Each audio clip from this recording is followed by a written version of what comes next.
السلام عليكم ورحمة الله تعالى وبركاته. وعليكم السلام ورحمة الله وبركاته. نحمده نصلي على رسوله الكريم.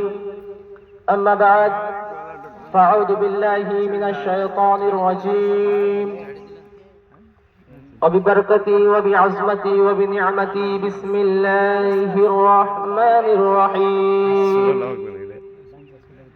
قل إن كنتم تحبون الله فاتبعوني يحببكم الله ويغفر لكم ذنوبكم والله غفور رحيم. القرآن. آمنت بالله صدق الله المولانا العظيم وصدق رسوله النبي الأمين المتين المبين الكريم ونحن على ذلك لمن الشاهدين والشاكرين والحمد لله رب العالمين. إن الله وملائكته يصلون على النبي يا أيها الذين آمنوا صلوا عليه وسلموا تسليما. اللهم صل على سيدنا سيدنا حبيبنا مولانا محمد بارك وسلم. صلوا عليه صلاة وسلام عليك يا رسول الله. صلوا عليه صلاة وسلام عليك يا حبيب الله صلى الله تعالى عليه وسلم. সমস্ত তারিফ প্রশংসা সেই মহান করুণাময় রব্বে কায়নাতের নিমিত্তে যিনি কোন শব্দের দ্বারা এত হাজার মাখলুকাতকে সৃষ্টি করেছেন এবং আপনাকে ও আমাকে এখানে ওখানে বসিয়ে না রেখে পাক মাদ্রাসার মধ্যে বসার তৌফিক দান করেছেন। যিনার শুকরিয়া আদায়ের ন্যায় সকলে বুঝতে পড়ি আল্লাহুম্মা আলহামদুলিল্লাহ। প্যারে মুসলমান, আমি কালামুল্লাহ আল্লাহর পাক কুরআন হইতে আয়াত কারিমা তেলাওয়াত করেছি। और अल्लाह पाक परवरदिगार आलम बोले कुल इन कुंतुम तुहिब्बुनाल्लाह फत्तबिऊनी युहिब्बुकुमुल्लाहु व यगफिर लकुम जुनूबकुम वल्लाहु गफूरुर रहीम।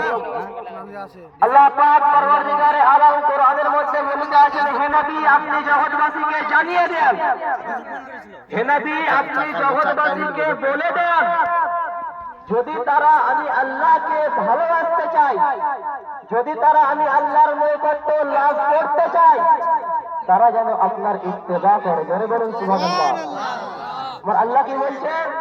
যদি তোমরা আমাকে ভালোবাসতে চাও, যদি তোমরা আমাকে মহব্বত করতে চাও, যদি তোমরা আমার প্রিয় বান্দা হতে চাও, তোমরা সর্বপ্রথম জনাবে আহমদ মুস্তাফা মুহাম্মদ মুস্তাফা সাল্লাল্লাহু তাআলা আলাইহি ওয়াসাল্লামকে মহব্বত করে নাও।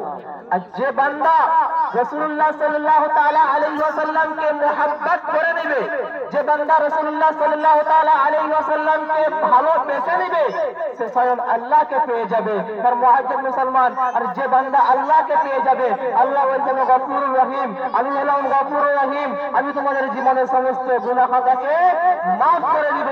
মুআজ্জাজ মুসলমান, যদি রাসূলুল্লাহ সাল্লাল্লাহু তাআলা আলাইহি ওয়াসাল্লামকে মহব্বত করে নেন, আপনি আল্লাহকে পেয়ে যাবেন। আর যদি আপনি আল্লাহকে পেয়ে যান, আপনার জীবনের সমস্ত গুনাহ খাতা maaf হয়ে যাবে। হে মুআজ্জাজ মুসলমান, সর্বপ্রথম আমাদেরকে রাসূলকে মহব্বত করতে হবে। তাই এক শের বলেন कि मोहम्मद की मोहब्बत दीन हक के शर्त अव्वल है, कि मोहब्बत की मोहब्बत दीन हक के शर्त अव्वल है, अगर हो उसी में खामी तो सब कुछ नामुकम्मल है। सुभान अल्लाह। मुआज्जज मुसलमान, রসুলকে মহব্বত করতে হবে। মুআজ্জাজ মুসলমান, যে রসুলের কারণে আজকে আমরা দুনিয়ার মধ্যে এসেছি, যে রসুলকে না পেলে আজকে আমরা দুনিয়ার মধ্যে আসতে পারতাম না, যে রসুলকে না পেলে আমরা মাকে পেতাম না, যে রসুলকে না পেলে আমরা বাবাকে পেতাম না। হে মুআজ্জাজ মুসলমান, সেই মার চাইতে বেশি, সেই বাবার চাইতে বেশি, সেই ভাইয়ের চাইতে বেশি, সেই বোনের চাইতে বেশি রসুলকে মহব্বত করতে হবে। হাদিসের মধ্যে বলতে আছেন, লা ইউমিনু আহাদুকুম হাত্তা আকুনা আহাব্বা ইলাইহি মিন ওয়ালিদিহি ওয়া ওয়ালাদিহি ওয়ান নাসি আজমাইন। মুআজ্জাজ হাদিসের মধ্যে কি বলছে?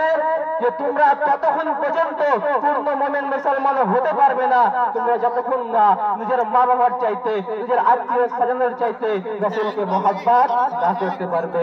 আসসালামু আলাইকুম ওয়া রাহমাতুল্লাহি ওয়া বারাকাতুহু।